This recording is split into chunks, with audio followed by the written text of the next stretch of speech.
Well, hello and welcome back to another episode. We're here at ScaVenger Subscriptions, my store in town, under reconstruction. We've finished ScaVenger 5, and I'm going to do sort of a little retrospective, go through all of the ScaVenger clues. But first, I'll go through exactly sort of what ScaVenger is. It's a scavenger hunt I put on the server.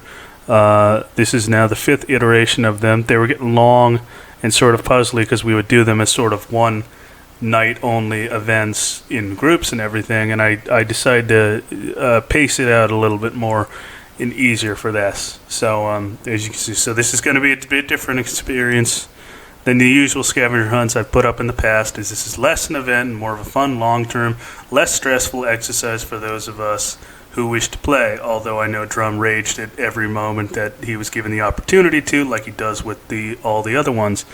The major difference in this scavenger hunt is that, whereas the other ones were a large server event, where there would be groups that competed together, this is a more individual sort of format.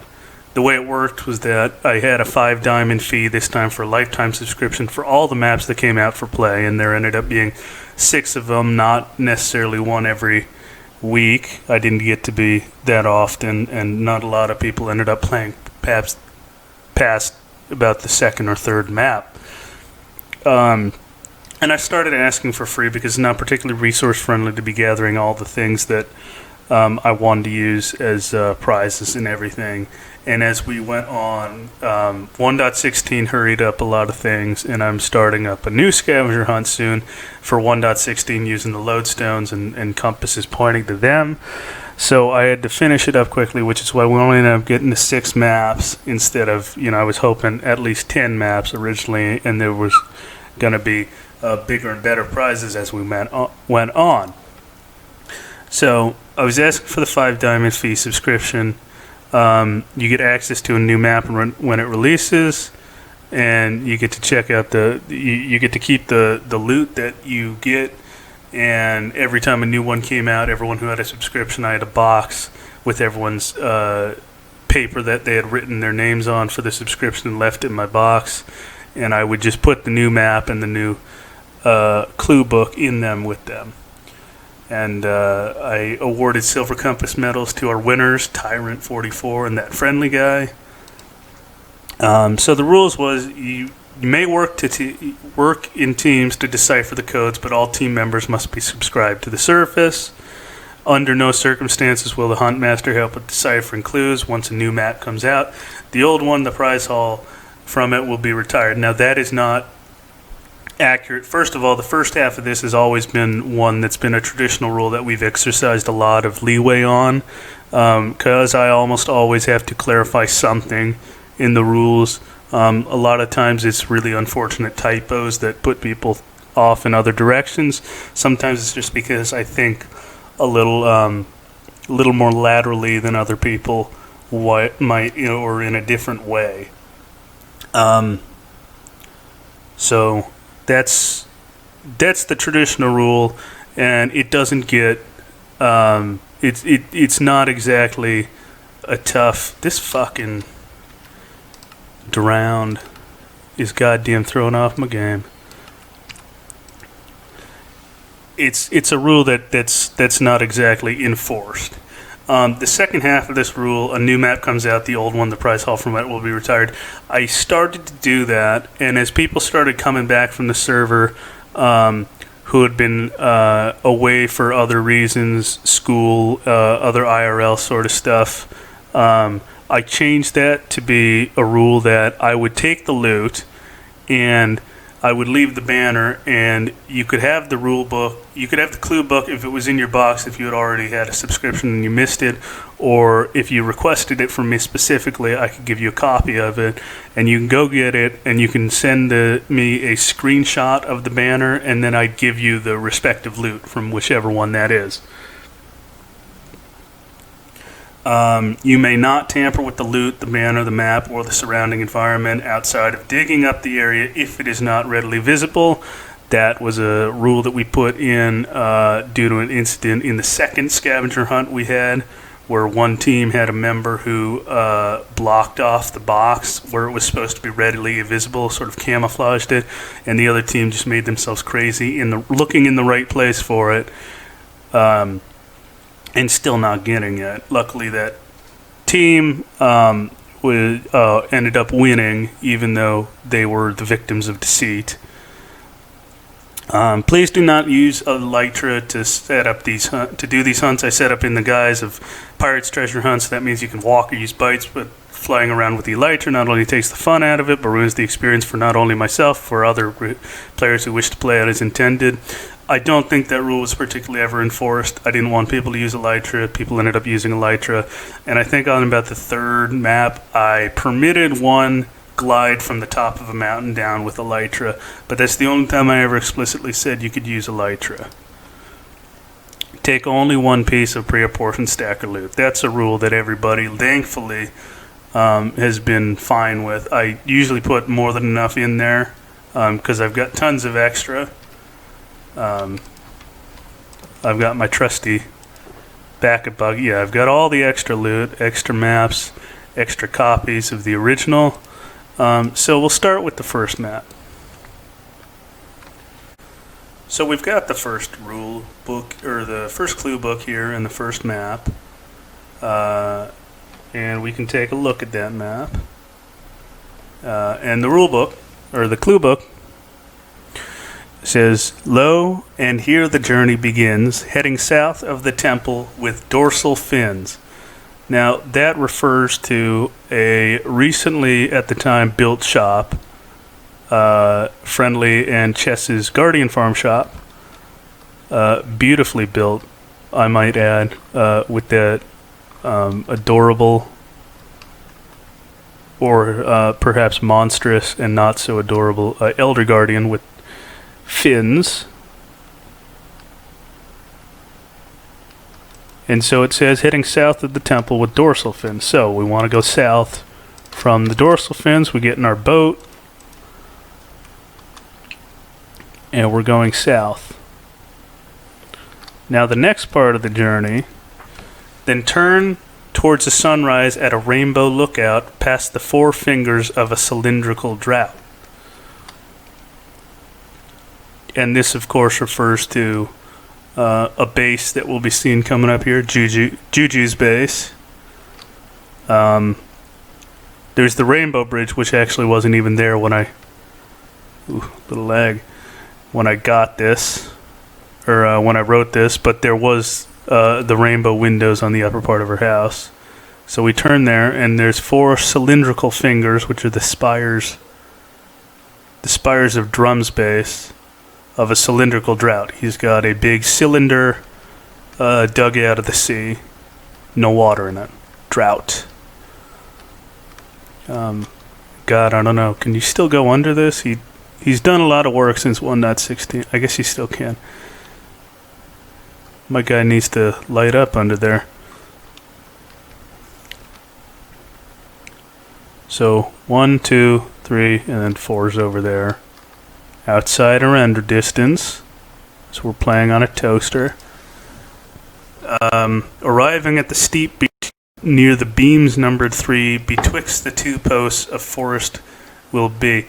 Now this Chess's mega base that he's built was not here before, so I don't know if that's exactly in the way of where we need to go, but it refers to Ames base that's on the coast.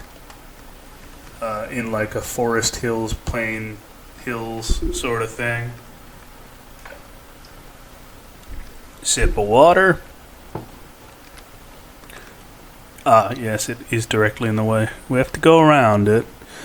That's okay. This is the steep beach. And we start to see his house coming into view, Ames' house coming into view.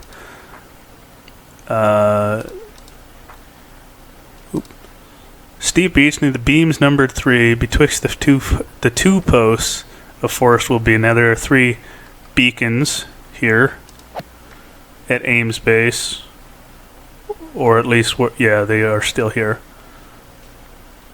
And as you can see, there's two of them twinned over there. So from a distance, it almost looks like there's only two. So you go between the two, and of course, there's the forest. So we've gotten this far. We check out the next clue. Skirt that fine forest to the north till you find a river that bends and ford it so kind. So we're going north, skirting around the edge of the forest.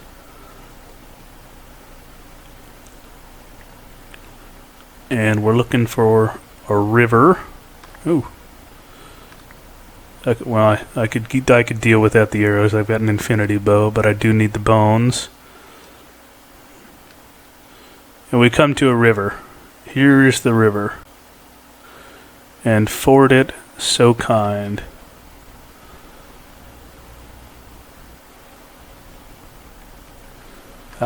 River forded.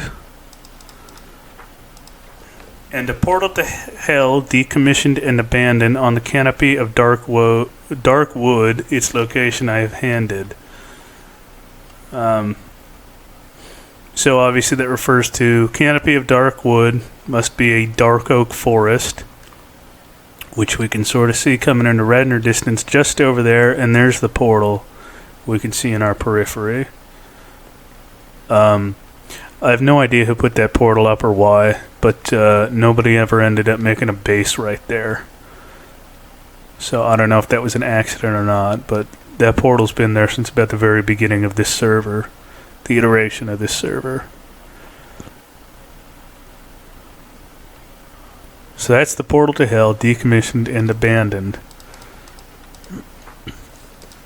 Steer south of that obsidian and a clearing will show to follow the meridian from the crown of the daisies to a forest giant it waits below. So we're heading south of the obsidian to a clearing, which is right there. If you head straight, this obviously seems easy to me because I made it. May not be particularly obvious to some, but I think people mostly found this one to be pretty easy. Here's the clearing, pretty straight south. And we're looking for on the meridian. And a meridian is actually north-south, but we're going east to west here. Crown of daisies, oxide daisies. So we're going straight east. Because I think it says towards this.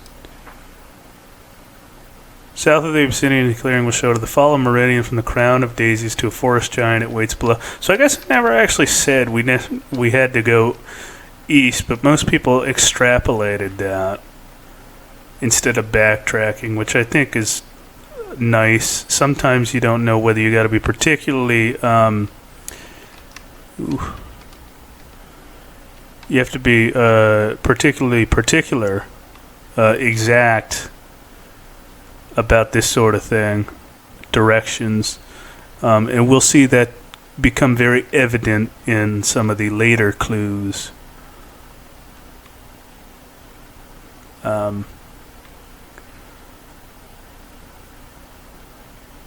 So we're looking for a forest giant. We're getting to taigas, and there are mega taigas around too. And soon enough, we should be seeing ourselves. Yep, see, we've popped up on the map. We're close enough. This is the land of the forest giants, the mega taiga.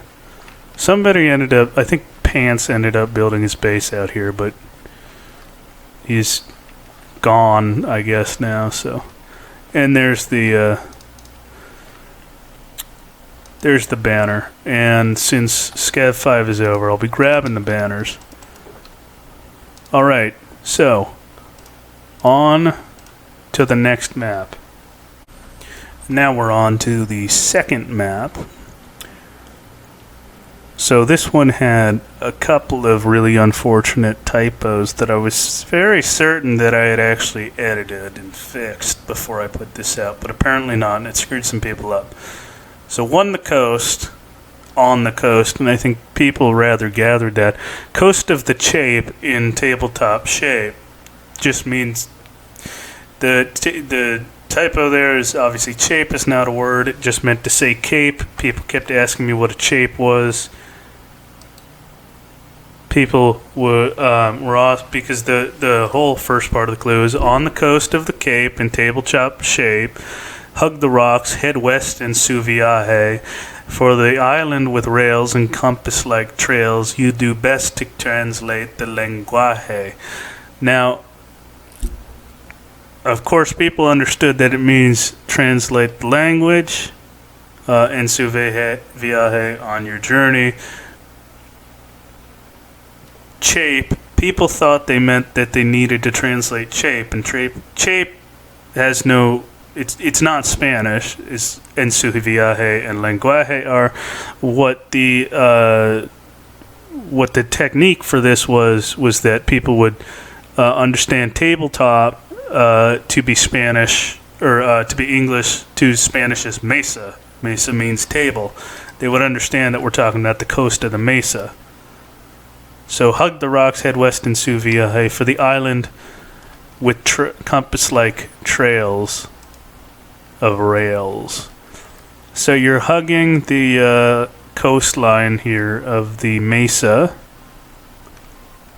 and you're looking for an island. Well, that gives you a couple options at first. Disconnected from the mainland. You're looking for an island of rails with compass-like trails. And rails can spawn in some strange places. This being this specific island had a bunch of rails, that are going east, west, north, south, everything like that. And you're supposed to come to the top here. What I insert is that it's pointing the way. As we can, we'll sleep first, and then we will see.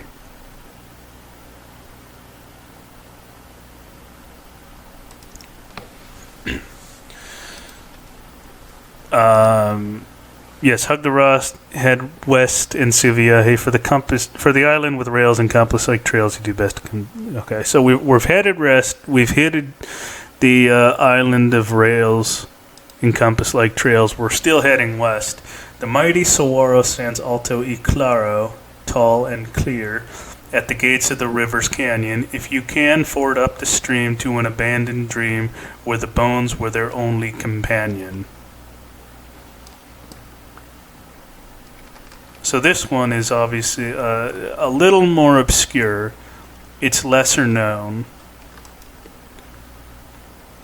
than Friendly's, any of the landmarks that I used for the first one. People had a lot of trouble with this, but we're still heading west, hugging the coast, and we're looking for a very tall saguaro cactus.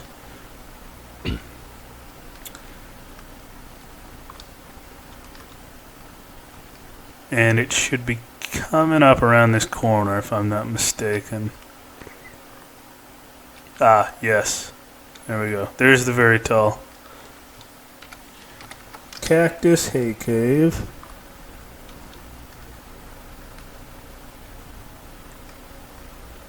At the mouth of the river's canyon. Here's the river's canyon coming up. And we're trying to ford up the stream. So we're trying to go as far up the river as possible, which I don't recall actually being particularly far up into the canyon. Yeah. So we gotta sort of port our boat across into the river. We're not showing up on the map yet. And you show up on the map a lot closer than I thought. So this is some abandoned site. There's someone's bed and stuff in here. I think this is a mining base someone was using for maybe so. But if you come in here into the abandoned mine shaft, which is also part of the abandoned dream, you see that there is a spawner here, and this is a skelly spawner. Oh. And it's still active. Bones are your only companion. That's what that means. Now, The chase is the thrill, and so through this old hill, a staircase of light in the tunnel. When you get to the top with the dead leaves and crops, head west again. You shall trundle. So here at the end of the tunnel, there is light, and there's a little staircase out of here, up to the top, with the dead leaves and crops.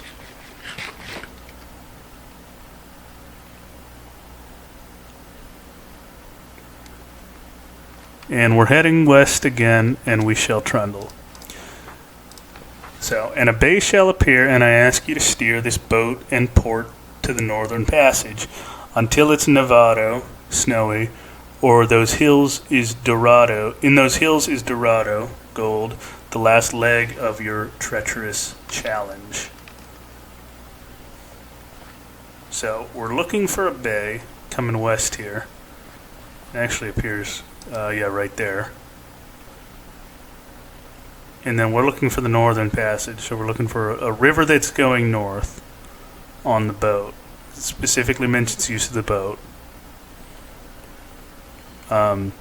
These scavenger clues, they have a long history of getting trickier and trickier as they go on. I like to make them harder and harder, and it annoys a lot of people, and it brings me great joy to be such a shit disturber.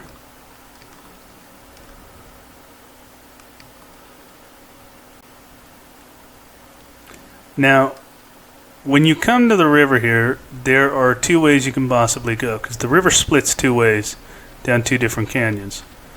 There is this river over here, and there is that river over there, which is not actually connected. So, the key to this clue is the term port to the northern passage.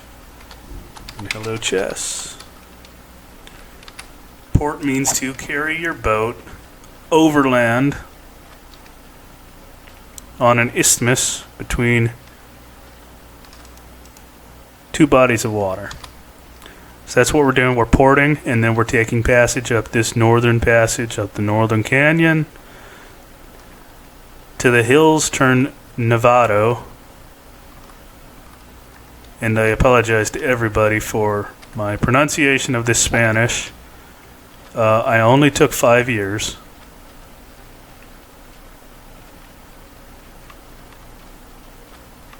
So we've got snowy hills. In these hills is Dorado, is gold. So why don't we look at the last part of the clue?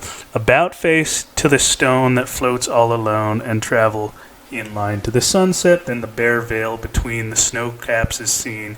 You have beaten this game of roulette. Now what this refers to is extreme hills are often known for having a lot of like floating blocks, floating islands that are small. There is one that is a single stone floating right there. I was hoping someone didn't destroy it yet. Oof. We're about facing the stone and heading west again towards the sunset, and the sun is starting to set. And if we go straight on, heading west from this place, we'll find a bare veil in between the snowy hills right here. And you can look on the map and see that we're here on the map, just over this area. Yes, there is the second of the three maps. So now we will be moving on to the third map. So we're here at Friendly's Pyramid for the third one, and the first clue says, journey south from Pyramid Forsaken, and down the coast I sailed with glee, across 3 ships by the mighty sea were taken. Now, I wrote this in Terza Rima, which I was very proud of. When you hear pyramid, everybody thinks of Friendly's Pyramid because it's the biggest pyramid on the server. But, and it was still a because it was very recent when Okria left when I wrote this one. But over here, he built his own pyramid out of nether brick and quartz that we've since covered up with sandstone to make it sort of work with Friendly's pyramid, because he's working on terraforming this entire desert and wants it to be a big community project to make it look all nice. But this is the pyramid Forsaken, because Okria built this and he promptly left the server. So we are journeying south from Pyramid Forsaken. Down the coast I sailed with Clay. Down means south. Usually you go south. In this case we're going sort of east and south because that's more of a southerly direction.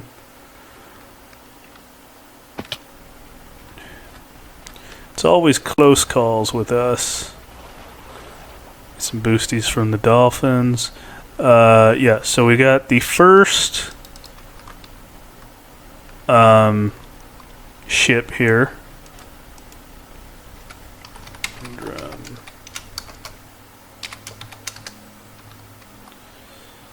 We got our first ship here, and we're going to sail down the coast this way. Yeah. I can understand how it'd be a little disconcerting, the idea that they might need to go that way instead of this way. I was banking on people having a large enough render distance to realize that the curve coasts sort of downward over here towards Friendly's house. I myself, hailing from the lands around here, originally on this server, I was very familiar with it, knew the shape of the coastline. It made sense to me.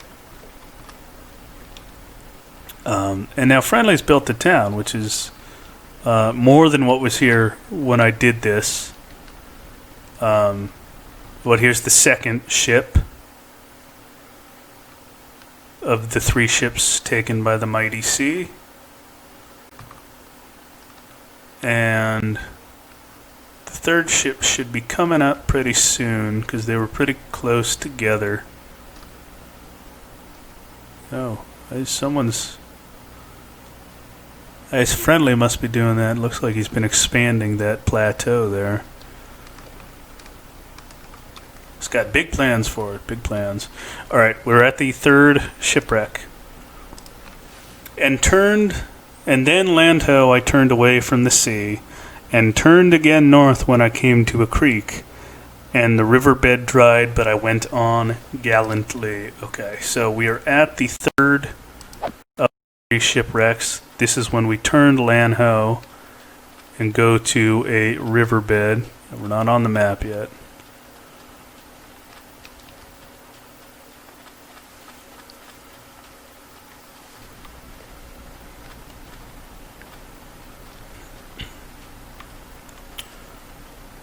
And the river, it's a bit of a walk, but it's a straight line from the shipwreck to the river. So it didn't seem to be too much of a problem for people to find the river.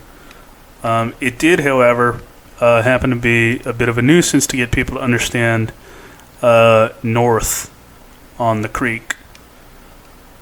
Obviously, if you're going in a straight line, you'll end up just about here at the bend. And, is that north? Is that north? It's like, I've never played this game before. I don't know. But we're going to follow the river north. And the name of the game in ScaVenger is basically following riverbeds. And cardinal directions. And simple instructions.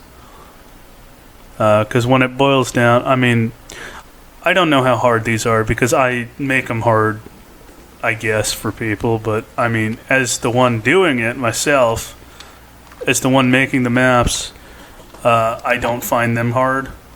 I would like someone else to make a scavenger hunt for me so I can understand the frustration and rage, but we're continuing through the dry riverbed, and as we continue through the dry riverbed, we can see that the next part says the canyon went on and trickled back weak, then filled once again with a suddening gush, and majestic the water flowed down from the peak. So that obviously refers to some sort of waterfall and the riverbed filling up again. Now we've got a weak trickle coming back, and then we see that it starts to really fill back up. And there are a lot. Everybody must be in the nether because there are a lot of squid around.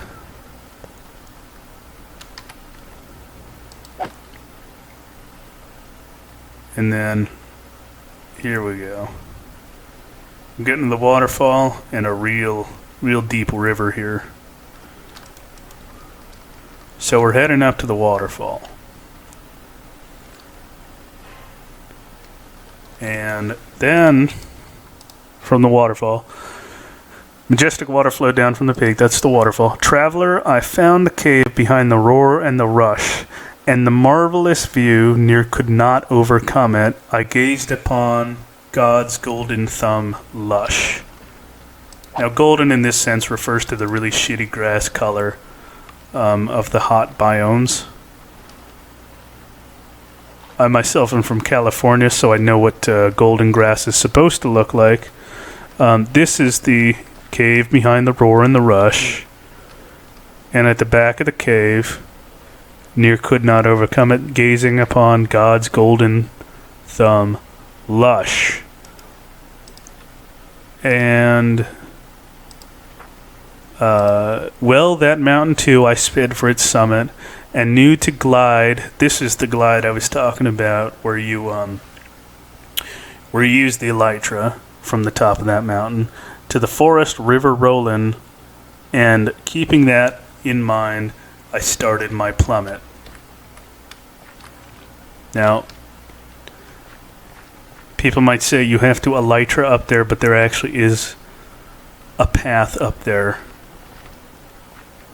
If I can remember it, because this is a map from like, oh god, I don't know, like 2 months ago. But, you know, any old method will do, just, you know, sort of try and stay true to the game. There we go. Potentially that's it? Nope, that's not it. That's definitely not it.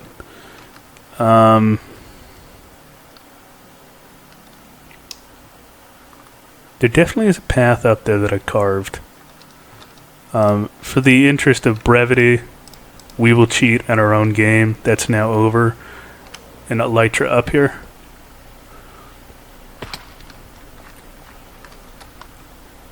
And glide down towards that forest river rollin', which we'll have to be careful about because my elytra's almost dead. And I hit that tree. See that forest river rolling. Now we're getting to the forest river, and we're coming about to the mouth of the river, which is the next part of the clue. On the coast was hidden the treasures I'd stolen. From east of the mouth another inlet would show. Now this was wrong. I changed the location, but I did not change the map, and I had to make a correction for this. People went east like they were supposed to do in all actuality, but it was actually west. It's actually going west. Now someone else can sleep. We will continue on going west, and we go west. From east of the mouth, another inlet would show. West of the mouth, another inlet would show. With riverbeds two, one dry and one swollen. There the cave in the hill would surely bestow, where the shaft of the sun shines its reverent glow, lies the sweet third reward of the scavenger's show. So we're looking for we can take that off now. We're looking for a bay, inlet on the coast, a riverbed that's dry, a riverbed that's not dry. That's the riverbed that's not dry in an inlet. That's the riverbed that is dry in an inlet. There's a cave up in the hills here. And there's some lights just to keep people from being distracted and leaving. And that's the we missed that. Where did it go? Did it fall down there?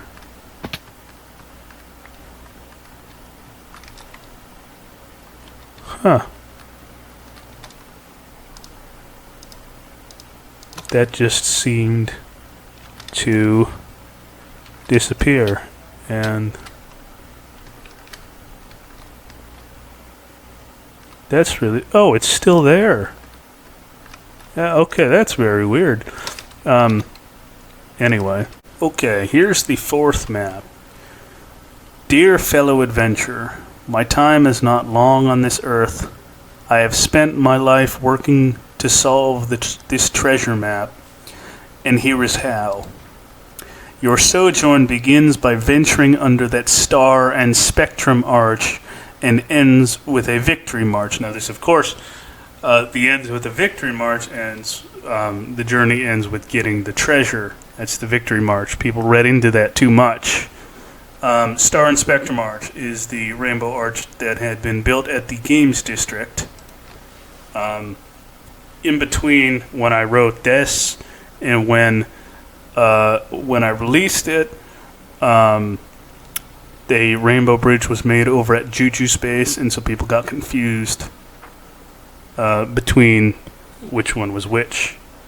They eventually figured that one out, though.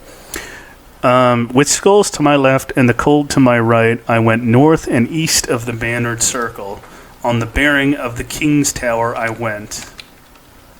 So, cold, and between the cold and the skulls.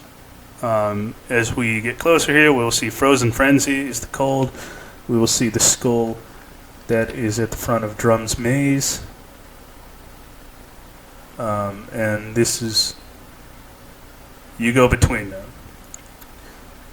And as you start moving north here, you'll notice the bannered circle come into view. That's Ty's King of the Ladder game.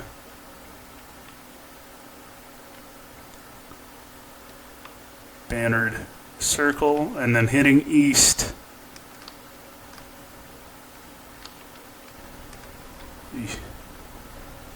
Little frame rate lag here. Heading east on the bearing of the King's Tower. You stay on the bearing of the King's Tower, King of the Ladder. You're heading east.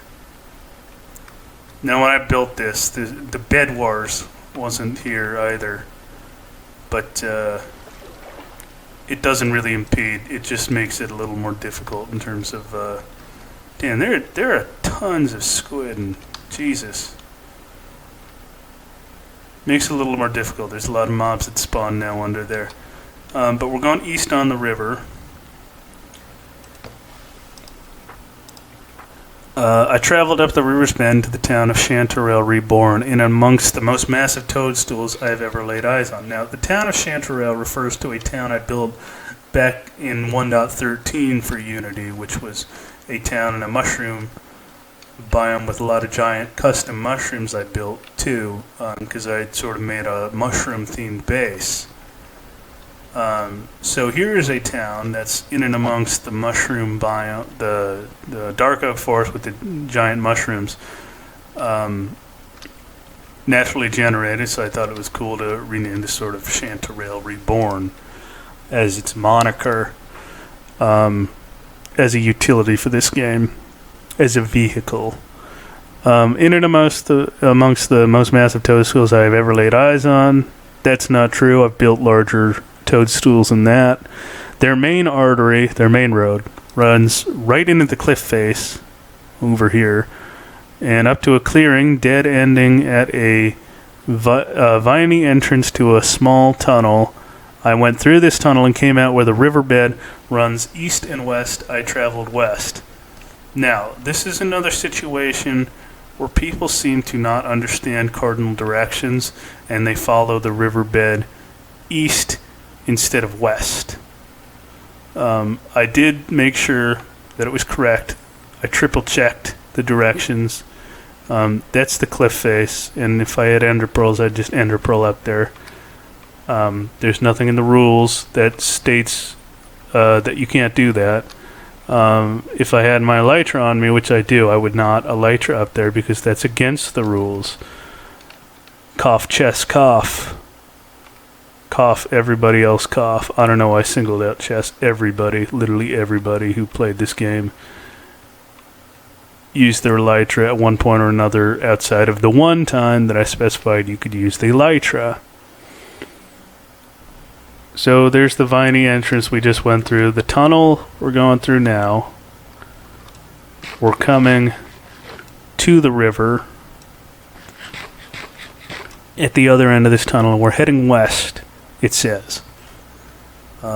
Which means that way. There we go. We're heading west on the river. Now, how far west on the river? It's important to understand with some of these that that's not the river. That's sort of a little lake that's formed, but this is the actual river. How far down the river are we going is answered in the next part. Now I followed this riverbed through dry and swell, and here I found two sets of reedy gates on the banks. Where the riverbed is dry after the first reedy gates, but before the second set, I went up the north side of the riverbank.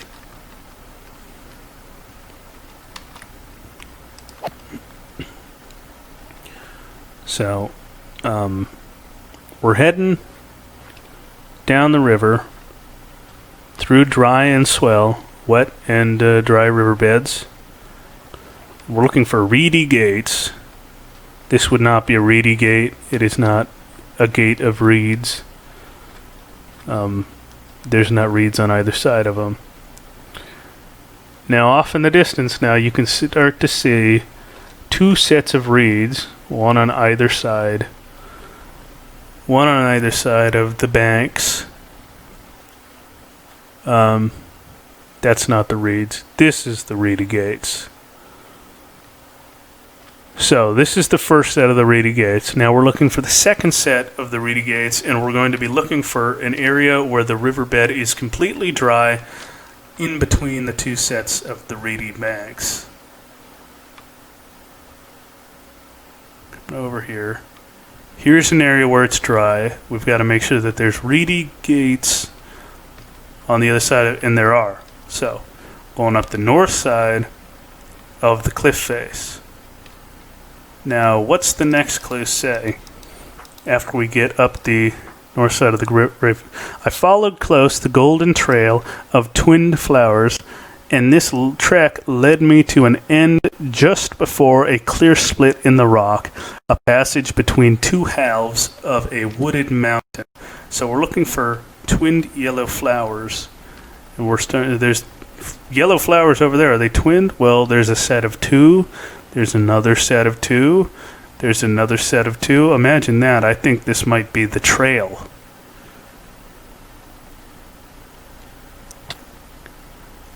So we're following close the trail of twinned golden flowers. And it comes to an end just before a clear split in the rock, a passage between two halves of a wooded mountain. Here's the two halves of a wooded mountain.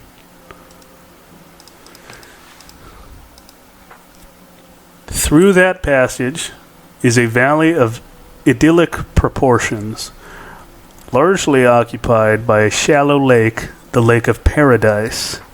And amongst the meadow of the golden flowers, the very same that had guided me here on the shore, the north shore of the lake, lay the treasure of this map. And we can see ourselves on the map now, of course. Here's the lake, shallow lake for the most part. And there's a meadow of golden flowers on the north shore.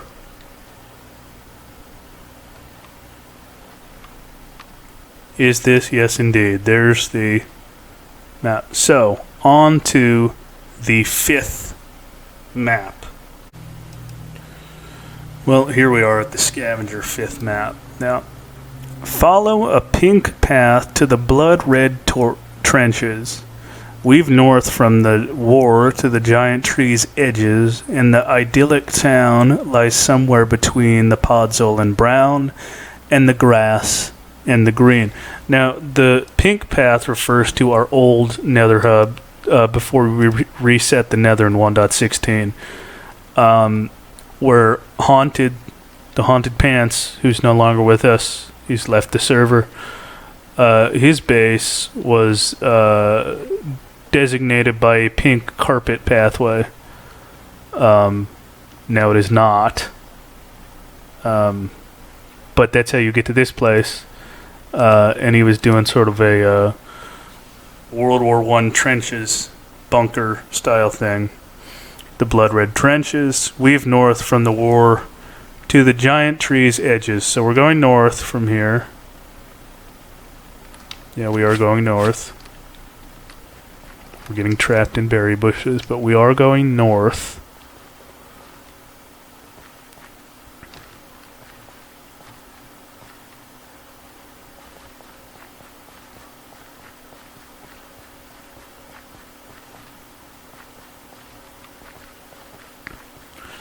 And it's a ways north. These last couple maps, I remember, they're being quite long stretches you had to walk through. But the other ones, I don't think there were particularly long stretches you had to walk through that people necessarily thought it would be prudent to use your elytras, and yet they still use them for the most part. One simple rule. So here we are, getting to the giant tree's edges with the podzol and brown and the grass and the green. Now we're looking for an idyllic town, and here's the idyllic town that spawned in between these two places. The broken down portals and the campfire smoke, the bombed out temple and the silent absent folk. Then you twist along the edge and flank the vine's hip to a north-flowing river the next part of the trip. Now, there's a bombed-out temple, a campfire. There are no people. There's a broken-down portal. That's an actual working portal. I guess someone must have done that since 1.16.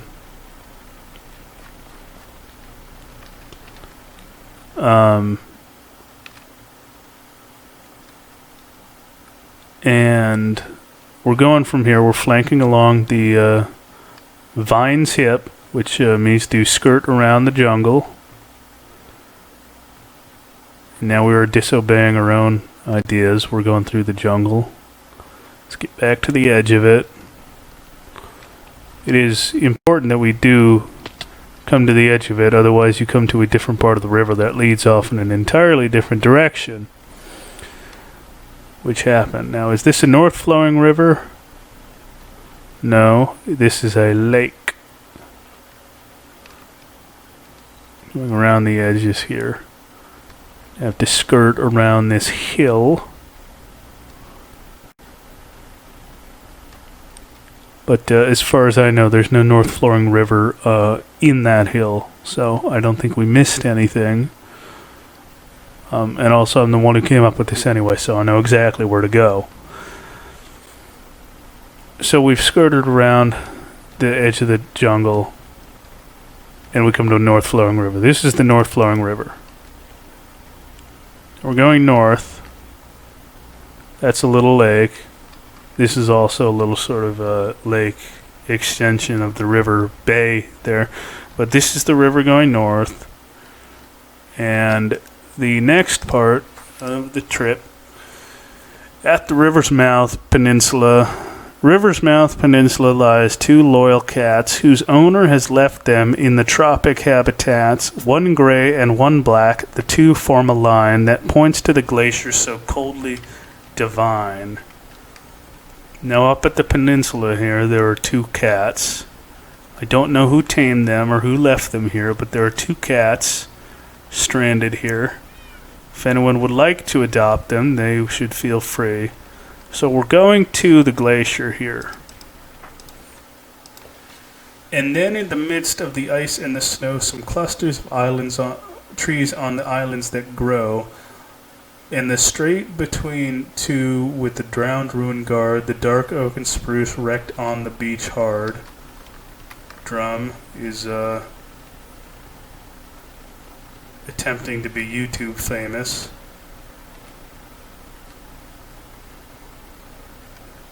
And he's not playing the game right. I heard that elytra go off.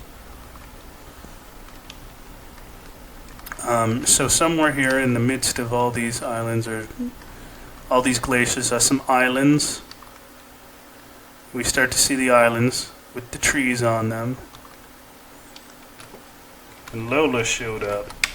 Haven't seen Lola in a while. So here's the clusters of islands with trees that grow, and we can see us starting to get close to the map that is just about straight north from us, which I think people often forgot to check the maps halfway on this to help them find their direction. They are a tool to use. Clusters of island trees on the islands that grow, and the strait between two with the drowned ruin guard, the dark oak and spruce wrecked on the beach hard.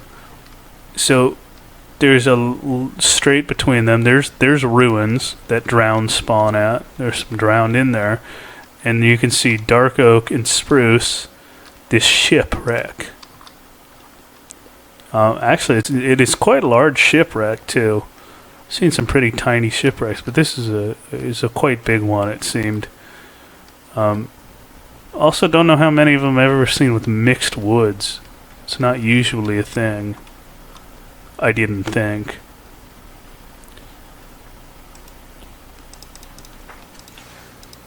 And the answers are written right here in this text. Where the berry patch grows, the treasure is next. And we can see ourselves on the map.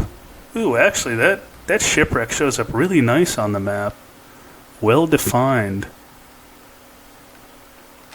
Berry patch. Here is the treasure. I left the barrel here for some reason. Don't know why. Alright. So now we are on to the final map. I will see you guys at the start of that one. So we've got the 6th map going on. South of the Diamond Solitaire on the green, the barren mushroom flatland. A mining scene skirting the coast to the south and the east. An upturned boat on a shallow bank at least. So, south of the Diamond Solitaire on the green. What we're thinking about is the baseball diamond that is pretty much alone in this region of the modern city that Drum's going to be built. That's Drum's starting to build over here at his mushroom biome that he's grassed off. Now, as it says, the barren mushroom flatland, a mining scene, is actually in reference to another mushroom biome that Sammy has that she's been trying to flatten to do some similar type of city project. I don't know if she's abandoned that yet or not. But it lies just directly south of here. So we're going south of this place. And this one does require a hell of a lot of boating around, because they are kind of great distances from each other. I think they're about close to about 1,000 blocks from each other, if not more, heading south just through ocean. So I'll bring you guys back when I'm getting closer to it. So we're heading down the coast. There's beacons and stuff. We can start to see where all the mining's taking place. The mining scene. Upturned boat on a shallow bank at least, and we're starting to see that in our periphery there. So we head over to here. And from here, the clues will tell us to continue boating around in the ocean, which of course makes for more exciting content. So I will once again after this pick up with you where I get back to the land where I need to be, is a landmark for the voyage further east and south, all the way to the Forest River's mouth. On that voyage betwixt two islands, the second with one beehive, one tree and a beehive, a third is even further, even more remote, flat with few flowers, you shall pass on the north face. So we're going south and east here, once again, looking for these islands, and the first of them is coming up right now.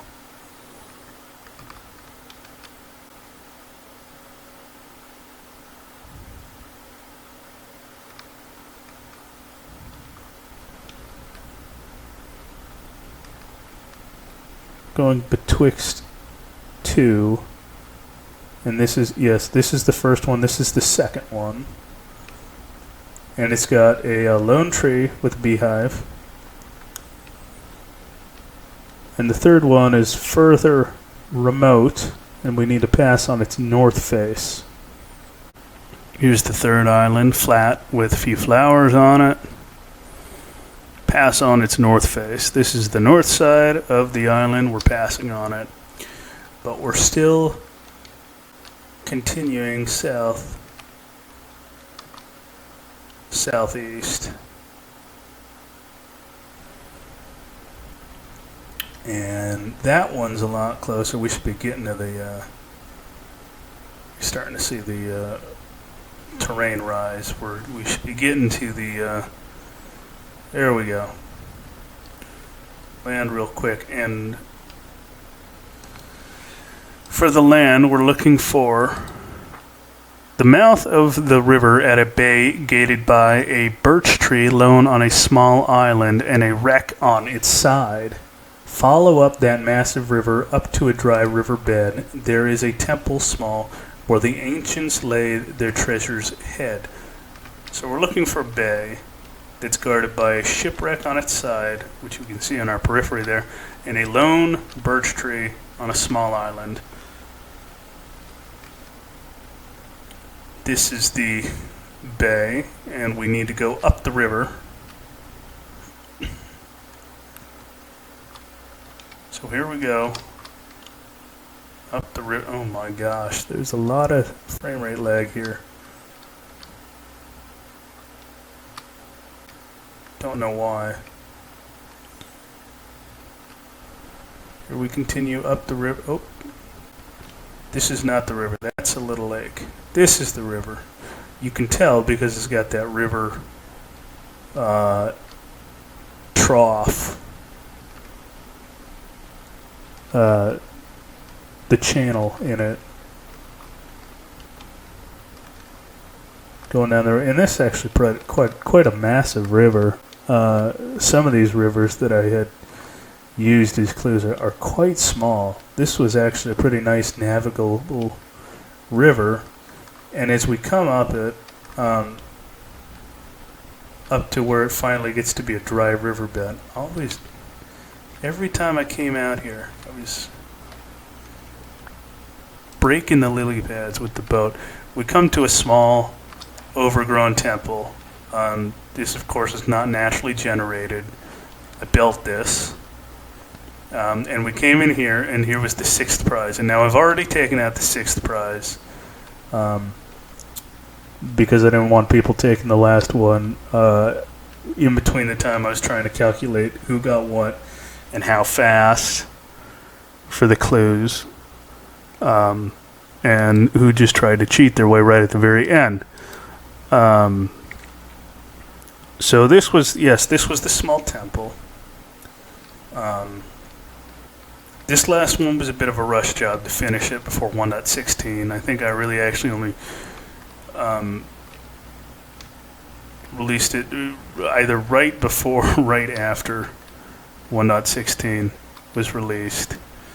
I had fun. I hope other people had fun, and I'll see you guys all in the next episode and for the next scavenger hunt as well.